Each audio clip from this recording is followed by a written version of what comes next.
తణుకులో ఈ కాపు ఆత్మీయ సమావేశాన్ని నిర్వహించి ఇక్కడికి విచ్చేసినటువంటి ప్రముఖులు, సభా అధ్యక్షులు ఈశ్వర వరప్రసాద్ గారు,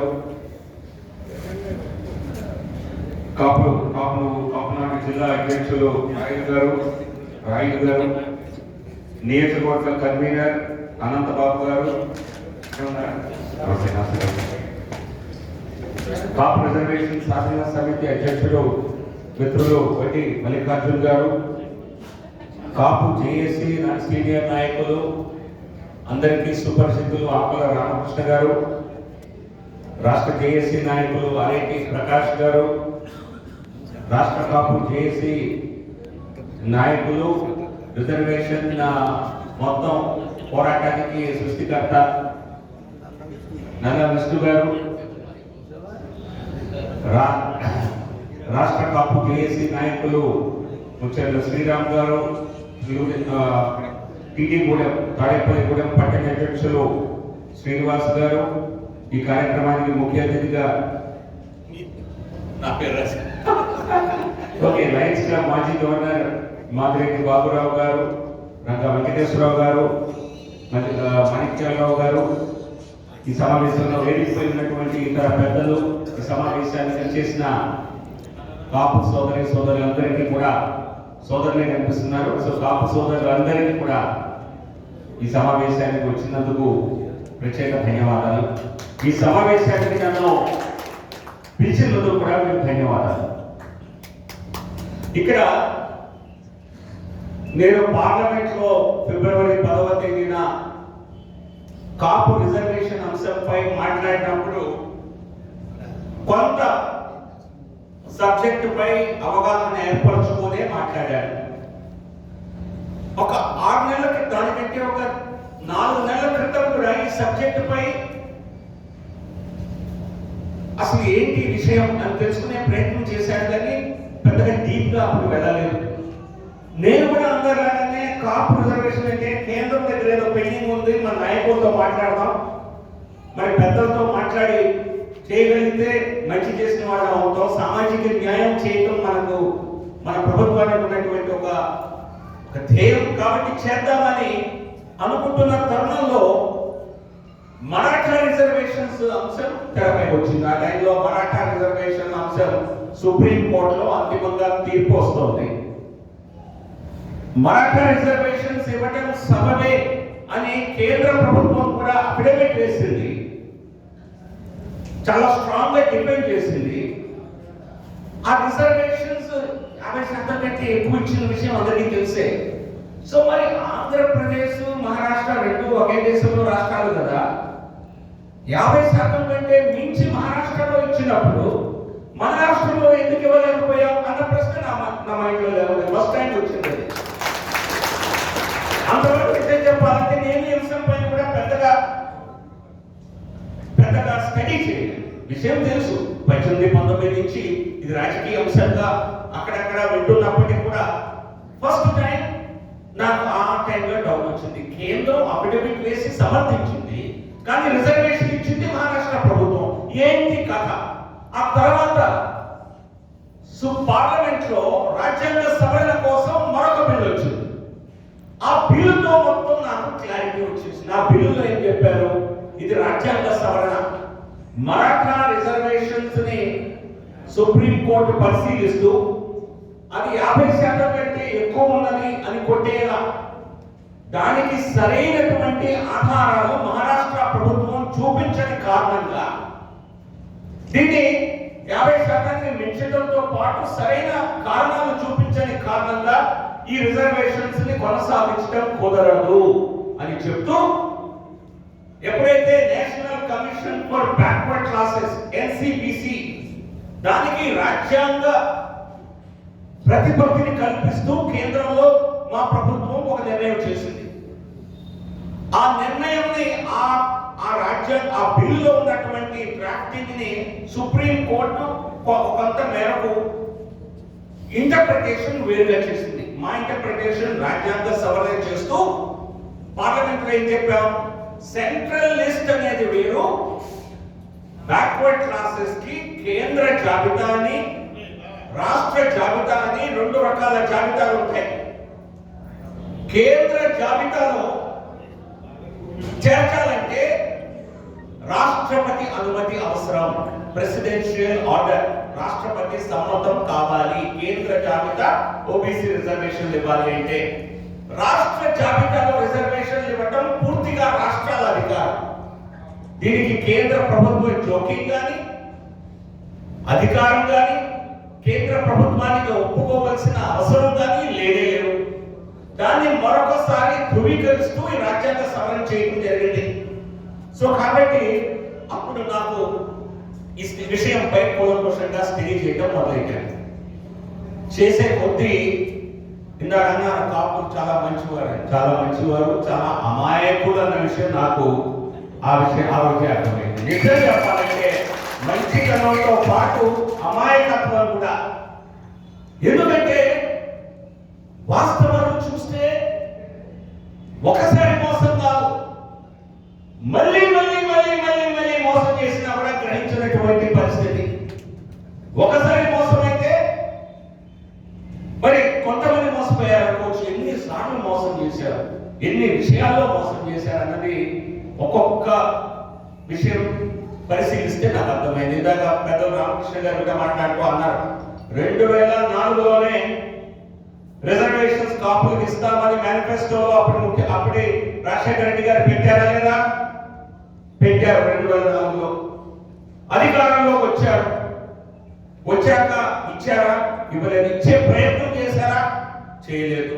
కానీ ముస్లింస్ మాత్రం ఇందాక ప్రకాష్ గారు కూడా చెప్పారు, ముస్లింస్ మాత్రం రాజ్యాంగంలో మతపరంగా రిజర్వేషన్ ఇచ్చే అవకాశం లేకపోయినప్పటికీ కూడా మరి ముస్లింస్ రిజర్వేషన్ అడగని ముస్లింస్ కి రాజ్యాంగ పరంగా అవకాశం లేని వర్గానికి రిజర్వేషన్స్ ఇచ్చారు. కానీ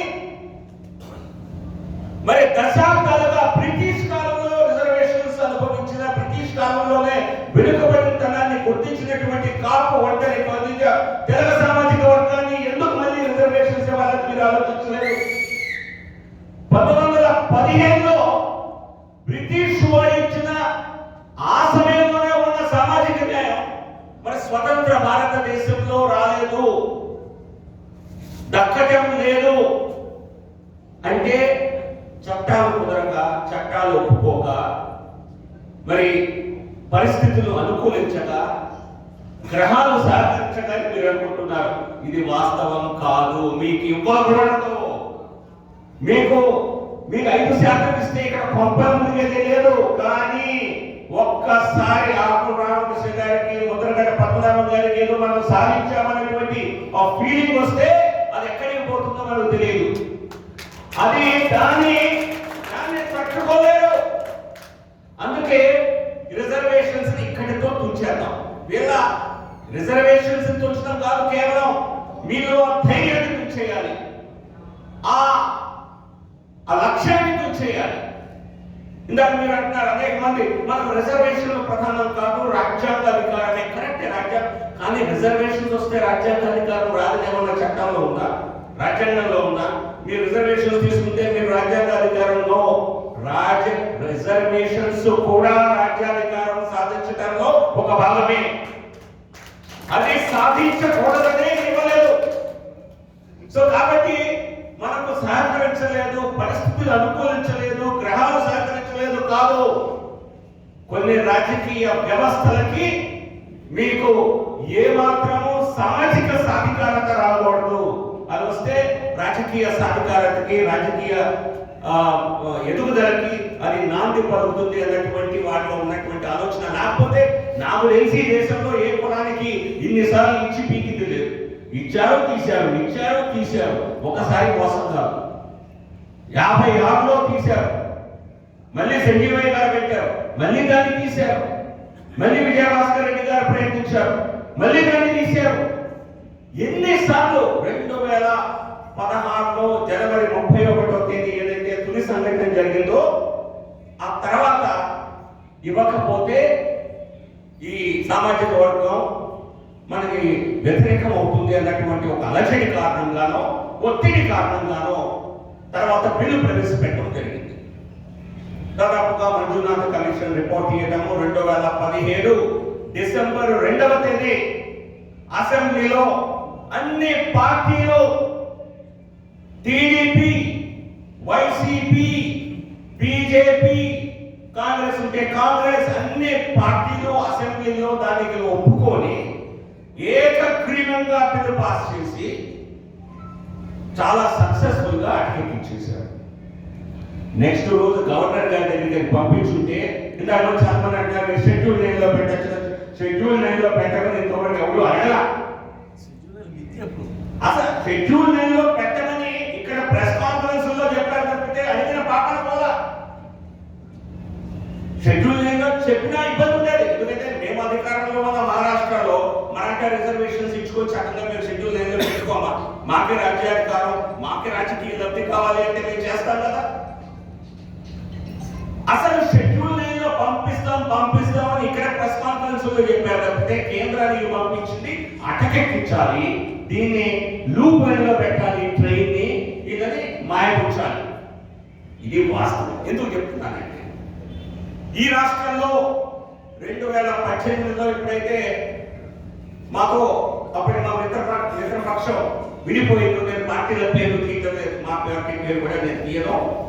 ఎప్పుడైతే రాజకీయ పరిస్థితులు రాష్ట్రంలో ఎలా తయారయ్యాయి ప్రతి ఒక్కరు మమ్మల్ని ప్రశ్నించారు, ప్రతి విషయంలో ప్రశ్నించారు.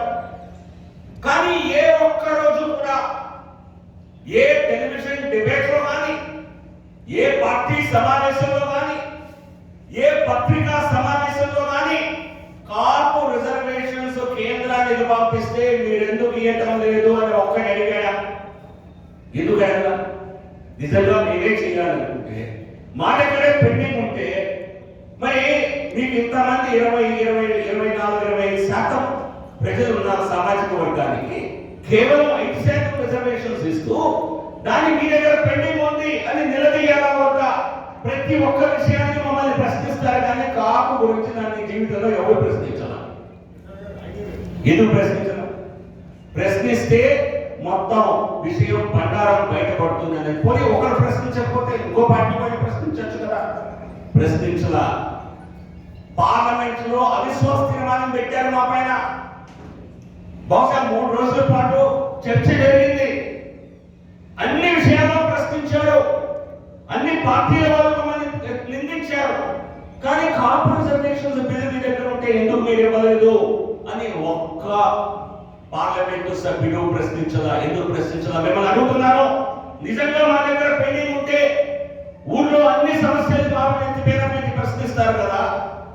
మరి ఇంత పెద్ద సామాజిక వర్గానికి రిజర్వేషన్ మేము పంపిస్తే మీరు ఎందుకు ఇవ్వలేదు అని నిందించాలా వద్దా?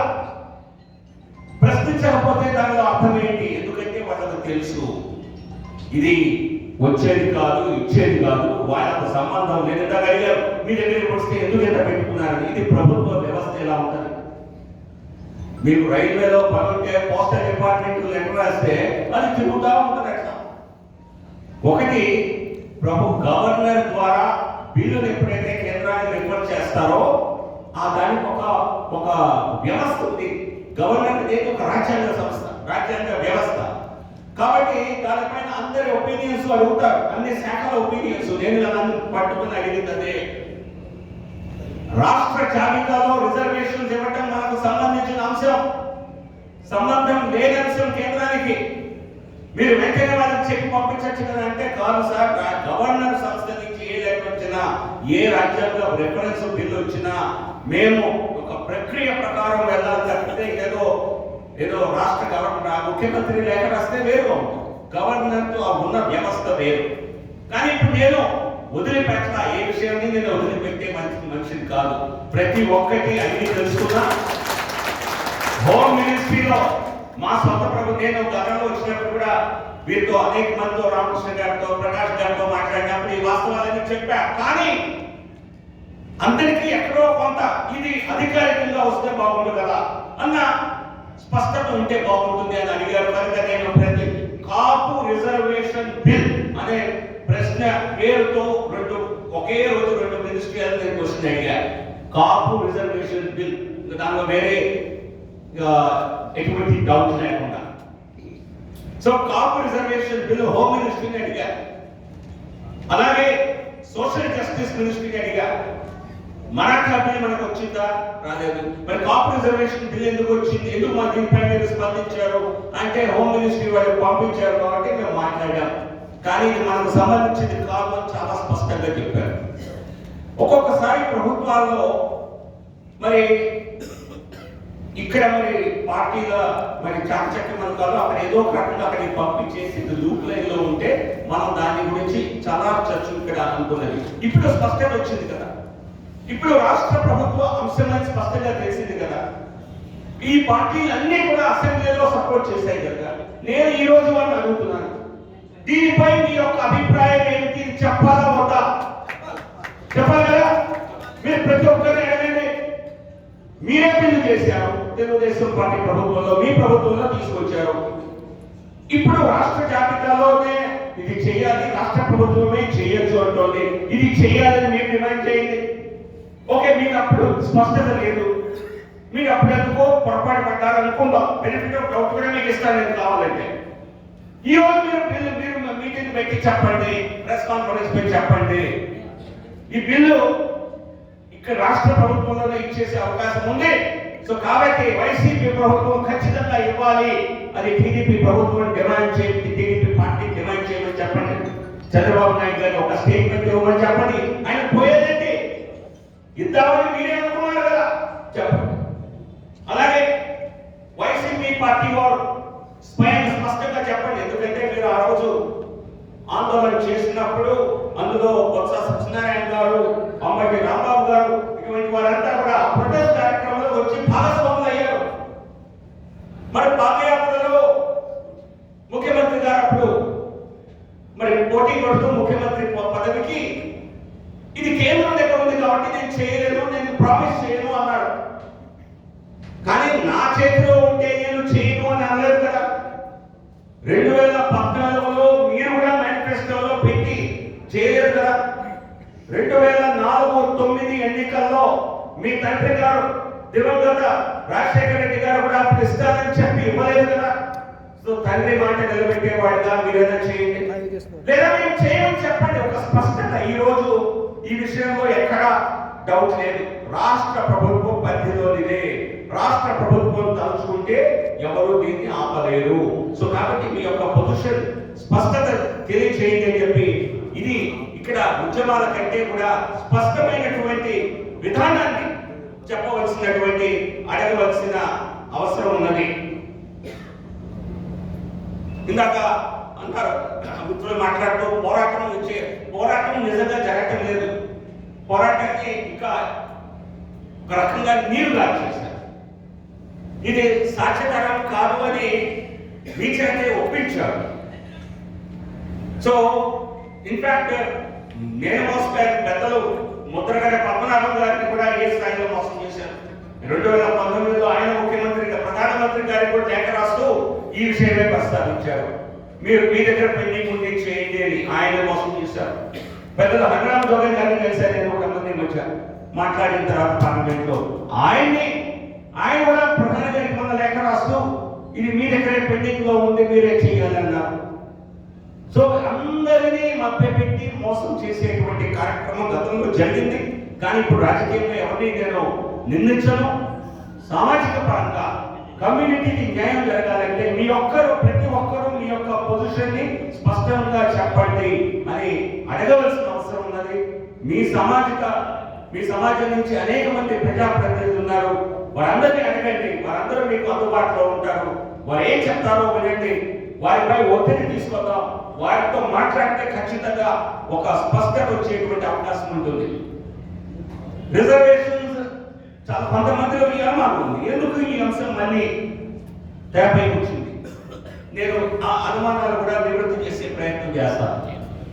ఒకరు ఎందుకు తెలుగులో మాట్లాడారు నా పాటని అందరికీ పాపం నచ్చింది. నాకెవరు ఎందుకు మాట్లాడారు ఎవరు అడగదా, కానీ తెలుగులో ఎందుకు మాట్లాడారో కొంతమంది అడిగారు. ఎందుకంటే మీరు ఏ స్థాయిలో మిమ్మల్ని వంచారో మీకు తెలియాలని, ప్రతి ఒక్కరికి అర్థం కావాలని. లేకపోతే నేను ఇంగ్లీష్లో మాట్లాడితే దాన్ని వీళ్ళు దానికి పెడార్థాలు తీసి మిమ్మల్ని అవమానించారనో లేకపోతే మిమ్మల్ని తప్పు పెట్టారని చెప్పే అవకాశం ఉంటుంది. అందువల్ల నేను తెలుగులో మాట్లాడాను. స్పష్టంగా ప్రతి ఒక్కరికి విషయం చేశారు. కానీ నాకు ఆ రోజు కలిగిన అవగాహన కంటే తర్వాత అనేక మందితో మీరందరితో కలిసిన తర్వాత నాకు ఇంకా అవగాహన వచ్చింది. నాకు మీ కమ్యూనిటీ పట్ల నిజం చెప్పాలంటే ఇంకా చాలా ఆప్యాయత పెరిగింది. దానికి కారణం ఏంటంటే జనరల్ గా అన్ని కమ్యూనిటీ ఎట్లా ఉంటారు, చాలా కమ్యూనిటీస్ అన్ని అని చెప్పను, కానీ వేరే వాడు ఎలా పోతే మాకు ఇవ్వాల్సిందే, వాడికి ఎందుకు ఇచ్చావు మాకెందుకు ఇవ్వవు అన్నటువంటి ఒక పోటీ ధోరణి కానివ్వండి, ఇటువంటి ఆలోచన సాధారణంగా ఉంటుంది. అందులోనూ ఎక్కువ కాలం మోసపోయిన కమ్యూనిటీస్ ఎక్కువ ఉంటుంది. కానీ మీలో ఏ మీటింగ్ లో కూడా నేను ఎవరు కూడా ఇటువంటి ఆలోచన విధానంలో ఒక్కరిని కూడా చూడాల. మేము ఎవరి నుంచి ఎవరికి ఇచ్చే రిజర్వేషన్స్ మాకు అవసరం లేదు, వారందరికీ ఉండనివ్వండి, మాకు అదనంగా ఇవ్వండి, మాకు న్యాయం చేయండి అన్నారు తప్పితే మాకెందుకు న్యాయం చేయరు, వాళ్ళకెందుకు ఇచ్చారు అని ఇంతవరకు ఎవరు ఏ సమావేశంలో చెప్పాలా. అది చూస్తే నాకు నిజంగా ఇంకా కొంత పాజిటివిటీ కమ్యూనిటీ పట్ల పెరిగింది. రిజర్వేషన్స్ ఎందుకు అన్నారు, కొంతమంది ఆలోచన కూడా ఉంది ఇప్పుడు ఎందుకు రిజర్వేషన్స్ అని. కానీ నాకు వచ్చిన స్పందన చూస్తే ఖచ్చితంగా కావాలి అన్నటువంటి ఒక స్ట్రాంగ్ ఫీలింగ్ మీ యూత్ లో కానివ్వండి, కమ్యూనిటీలో కానీ ఉన్నది. సో కాబట్టి మాకు అవసరం లేదు అనుకుంటే బహుశా నేను కూడా దాని గురించి ప్రస్తావించవలసిన అవసరం లేదు. కానీ ఇది కావాలి అనుకునే వారి సంఖ్య చాలా ఎక్కువ ఉంది. దయచేసి మీరు కొంతమంది చేతులు ఎత్తండి, కావాలి అనుకునే వారు. సో కాబట్టి కేవలం ఇంటి మీటింగ్ వచ్చిన వాళ్ళే కాదు, మీరు కమ్యూనిటీలో జనరల్ గా చూడండి. కాబట్టి ఏదో రిజర్వేషన్స్ తెచ్చుకుంటే అదేదో ఇబ్బంది అవుతుంది అనుకోవడం పొరపాటు. రెండవది ఒకటి తెలుగులో ఎందుకు మాట్లాడారు, రెండవది ఇప్పుడు మాట్లాడారు. అన్ని ప్రశ్నలకి నేను సమాధానం చెప్పే ప్రయత్నం చేస్తాను. ఇప్పుడు ఎందుకు మాట్లాడారు ఆ రోజు ఆ సమయంలో, అప్పుడు ఎందుకు మాట్లాడారంటే వాస్తవాలు నాకు ఆ సమయానికే తెలిసే కనుక 2 ఏళ్ల క్రితం తెలుసుంటే రఫ్ ఆడించేవాడిని. అప్పుడే తెలియనప్పుడు అప్పుడు నాకు తెలియదు, వాస్తవాలు తెలిసిన వెంటనే ఈ విషయాన్ని పబ్లిక్ లో పెట్టాలి, దీనిపై చర్చ జరిగేలా చేయాలి, న్యాయం జరిగేలా చేయాలి, సామాజిక న్యాయం చేయాలని కేవలం మీకు ఎక్కువ న్యాయం జరిగింది కనుక మీ గురించి ముందుగా ప్రస్తావించాను. కానీ మీ యొక్క కమ్యూనిటీ వరకే పరిమితం కాదు. నేను మొన్న పార్లమెంట్ లో సెంట్రల్ జాబితాలో మా రాష్ట్రానికి సంబంధించిన అనేక బీసీ కులాలు ఎందుకు లేవు అని కూడా నేనే ప్రశ్నించాను. 146 కులాలు ఈ రాష్ట్రం నుంచి ఓబీసీ జాబితాలో ఉంటే అందులో కేంద్ర జాబితాలో 107 మాత్రమే ఉన్నాయి. 39 కులాలు లేవు. రాష్ట్రంలో వెనుకబడినప్పుడు మరి దేశంలో వెనుకబడినట్టు కాదా అని నేను కేంద్రాన్ని అడిగా. ఎందుకు రాష్ట్ర ప్రభుత్వాలు రాష్ట్రంలో ఎందుకు మీరు కేంద్ర జాబితాలో ఎందుకు మీరు రిజర్వేషన్స్ ఇవ్వటం లేదు, మా రాష్ట్రం నుంచి మీ దగ్గరికి ఏ ప్రతిపాదనలు వచ్చాయి, వాటి గురించి మీరు ఏం చేశారని అడిగితే మాకేం ప్రతిపాదన రాలేదని చెప్పారు. సో ఇక్కడ ఏం చెప్తున్నారో, ఇక్కడ ఏం కవరింగ్ ఇస్తున్నారో నాకు తెలియదు. కానీ కేంద్రానికి ఈ 39 కులాలు కూడా న్యాయం చేయండి ఒక్కడ అడిగేంతవరకు ఏ ప్రభుత్వం అడగలేదని నాకు చెప్పారు. అలాగే తూర్పు కాపులకి, అది కాపులకు సంబంధించినటువంటి ఉత్తర కోస్తా జిల్లాలో ఉన్నటువంటి తూర్పు కాపులకి వాళ్ళకి పాపం ఏ రిజర్వేషన్ ఫెసిలిటీ ఉందో వాళ్ళకి పూర్తి అవగాహన లేదు. దానిపై ప్రశ్నిస్తే కేవలం ఆ 3 జిల్లాలకు, ఉత్తర కోస్తా జిల్లాలకు మాత్రమే రిజర్వేషన్ ఫెసిలిటీ ఉంది, కానీ రాష్ట్ర వ్యాప్తంగా లేదు. ఎందుకు లేదు? ఏ 3 జిల్లాల్లో ఉన్న తూర్పు కాపులు పక్క జిల్లాకి అయితే అనర్హులు ఎలా అవుతారు? అసలు దీనికి ఏంటి బేసిస్ నేను సంబంధిత అధికారులను అడిగితే ఎవరు చెప్పలేకపోతున్నారు. ఇది సో కాబట్టి కాబట్టి వాడు ఏదో కూలుకుంటే తప్పితే ఆ 3 జిల్లాల నుంచి తూర్పుగోదావరి జిల్లాకు వస్తారు తూర్పు, మరి ఆయన ఎందుకు రిజర్వేషన్, ఆయన కుటుంబం ఎందుకు అనర్హులు అవుతారు? దానికి ఏంటి బేసిస్ లేవు. కాబట్టి ఇవన్నీ కూడా చర్చించే అంశం. చర్చకు చేసి వీలైన సామాజిక వర్గాలకు న్యాయం చేయాలి, మనకున్న అవకాశాన్ని పార్లమెంట్ లో ఉపయోగించుకొని 10 మందికి ఉపయోగపడేలా చేయాలి అని ఆలోచించే మరొకటి కాదు. రిజర్వేషన్స్ ఇందాక వస్తూ విజయ్ కుమార్ గారు చెప్పారు, అక్కడి మన అహోబిలంలో చాలా పెద్ద సమావేశం, ముఖ్యంగా అక్కడ దళిత సామాజిక వర్గంతో నిర్వహించడం జరిగింది. వారు చెప్తున్నారు బీసీ రిజర్వేషన్స్ ఉంటే అట్లా ఓసీ కేటగిరీలో మెడిసిన్ చదువుకునే వారి అమ్మాయికి వారి కోసం దగ్గర బంధువులకి సంవత్సరానికి 12 లక్షల ఫీజు కడితే అదే బీసీ రిజర్వేషన్ ఉంటే ₹1,00,000 ఫీజు కట్టాల్సి వచ్చేది చెప్తున్నారు. అంటే అది పెద్ద వెసులుబాటు కాదా? ఆర్థికంగా బాగున్న వారికి పెద్దగా దానివల్ల తేడా పడకపోవచ్చు, కానీ వందలాది వేలాది మంది యువతకి అది ఉపయోగపడుతుంది. అలాగే అధికారులుగా మరి వేరు బాధ్యతల్లో ఎంతమంది ఉన్నారో తెలిసి రాయలసీమ మొత్తం నేను ఎంక్వైరీ చేశాను. అక్కడ ఒక స్టేషన్ ఇన్ఛార్జ్ కూడా బహుశా వాళ్ళకి సామాజిక వర్గం వాళ్ళు ఇచ్చినట్లేదు. పోలీస్ స్టేషన్ ఇన్ఛార్జ్ కూడా. ఎందుకు మరి ఇప్పుడు చూడండి, కొత్తగా ఏర్పాటైన జిల్లాల్లో 26 జిల్లాల్లో ఎంతమంది ఏ సామాజిక వర్గం వాళ్ళు ఉన్నారు, ఎంతమంది కలెక్టర్లు ఉన్నారు, ఎంతమంది ఎస్పీలు ఉన్నారు, మీరు లిస్టు తీయండి. అసలు వేరు సర్వీసెస్ లో ఏ సామాజిక వర్గాలు ఎంతమంది ఉన్నారు? ఇది చూస్తే ఖచ్చితంగా మీ సామాజిక వర్గానికి న్యాయం జరగలేదు అన్నటువంటి అంశం మీకే అర్థమవుతుంది. సో కాబట్టి రిజర్వేషన్స్ అవసరం లేదు అని చెప్పే వారికి నేను ఖచ్చితంగా చెప్తా, అది మీ కమ్యూనిటీ ఆలోచనగా నాకైతే అనపడటం లేదు. రిజర్వేషన్స్ ఖచ్చితంగా కావాలి అనే కమ్యూనిటీ అనుకుంటున్నారు. రాజ్యాధికారం కూడా కావాలి. ఇది వస్తే అది రాదు అన్నటువంటి అక్కడ అటువంటి పోలిక లేదు. సో కాబట్టి అలాగే నేను చెప్పాను కదా, మేము ఏ వర్గానికి బీసీలను కలుపుకోవాలి, బీసీలకు న్యాయం జరగాలి, అన్ని సామాజిక వర్గాలకి న్యాయం జరగాలి అన్నటువంటి ఆలోచనతో ముందుకెళ్తున్నాం తప్పితే ఎవరికి ఏ ఒక్కరిని అన్యాయం చేయాలని ఆలోచన లేదు. మరొకరు ఈ అంశాన్ని తెరపై తెచ్చి మీరు తేనె చుట్ట కలుపుతున్నారు.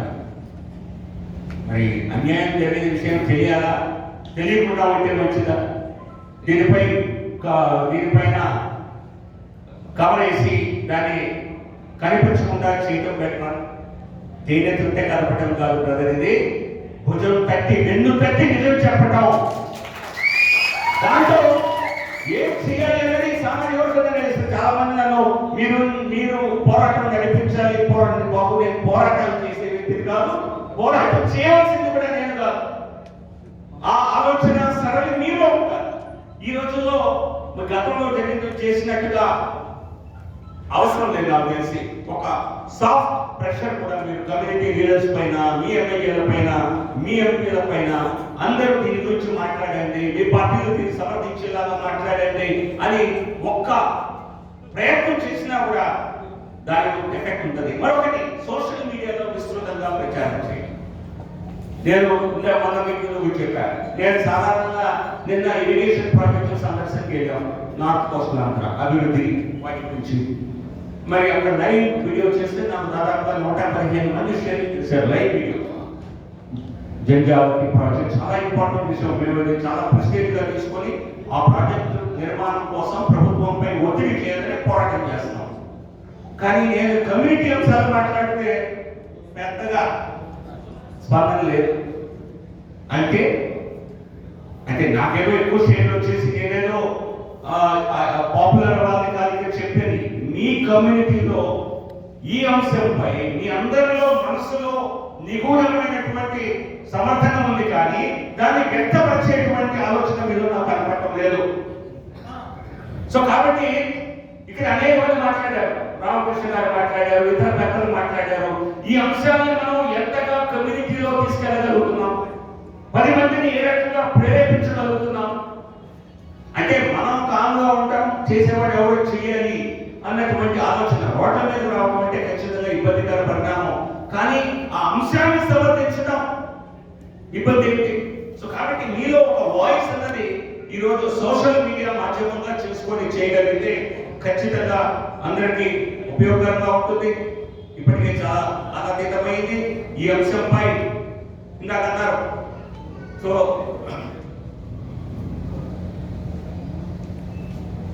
ఈయనెందుకు మాట్లాడారు అదొక ఇంకొక ప్రశ్న. అన్నిటికీ నివృత్తించేటువంటి ప్రయత్నం చేస్తున్నా. ఈయనెందుకు మాట్లాడారు? మన కమ్యూనిటీ కాదు కదా. నేనే మీ కమ్యూనిటీ లీడర్స్ తో కాంపిటీషన్ లో లేను. నేను మాట్లాడినంత మాత్రాన వాళ్ళు మాట్లాడకూడదని ఎక్కడా లేదు. నేను యాక్చువల్గా ఈ సమావేశాల్లో ఏమైనా మాట్లాడతారేమో అని ఆశగా ఎదురు చూశా. నేను మాట్లాడాక తర్వాత ఎవరన్నా మాట్లాడతారేమో అని, మరి వారికి ఏ ఇబ్బంది ఉందో నాకు తెలియదు. నేను మాట్లాడింది రాజ్యసభలో, ఈ అంశంపై మాట్లాడటానికి లోక్సభలో ప్రయత్నిస్తే ఏ ఇబ్బంది ఉండదు. కానీ ఎవరో ప్రయత్నం చేసినట్టుగా కనపడటంలా మరి వారి పార్టీలో వాళ్ళకి ఏమైనా ఇబ్బందులు ఉన్నాయా ఇంకే, లేదా వారే దీనికి పూర్తిగా వారు విశ్వసించడం లేదా ఈ విషయం? ఎందుకంటే మీ కమ్యూనిటీ లీడర్స్ మాట్లాడినప్పుడే ఆ పార్టీలో పూర్తి స్థాయి కదలిక వస్తుంది. ఏ సామాజిక వర్గాన్ని ఏ పార్టీ కూడా ఈరోజు దూరం చేసుకునేటువంటి అవకాశం కానీ పరిస్థితి కానీ లేదు. అందులో మీరు 24-25% కమ్యూనిటీ రాజకీయాలని శాసించేటువంటి సంఖ్యాబలం ఉన్న కమ్యూనిటీ, మీరు ఖచ్చితంగా మీ నాయకుల్ని మీ యొక్క ఎమ్మెల్యేలని ఎంపీలని అందరినీ అడిగితే ఖచ్చితంగా దీనిపైన త్వరగా ఒక ఫలితం వచ్చేటువంటి అవకాశం ఉన్నది. ఇందాక ఇక్కడ ఎవరో చెప్పారు తణుకులో ఇక్కడ ఈ మధ్యలో టీడీఆర్ అని చెప్పి పెద్ద స్కాండల్ జరిగింది. ఇక్కడ నేను వచ్చింది తణుకులో టీడీఆర్ కోసం కాదు, కేడీఆర్ కాపు రిజర్వేషన్ దానికి సంబంధించి దానిలో జరిగిన స్కాండల్ గురించి, దానిలో జరిగిన మోసం గురించి మాట్లాడటానికి వచ్చే తప్పితే మరొకటి కాదు. సో ఖచ్చితంగా అందరూ మీ కమ్యూనిటీ ఇంట్రెస్ట్ అనుకోండి. నేను మీ కమ్యూనిటీ కాకపోయినా ఏదో ఒక లింక్ లేకుండా ఎత్తుకున్నామని ప్రయత్నం చేశాను. ఎదిగితే నాకు ఒక లింక్ దొరికింది. మీరందరూ కృష్ణదేవరాయల వంశస్థులు, మేము తిమ్మరసు వంశస్థులు. చాలా చాలా దగ్గర సంబంధమే ఉంది.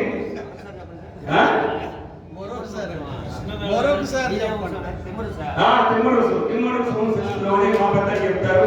సో కాబట్టి ఎక్కడో లింక్, మంచి లింకే ఉంది.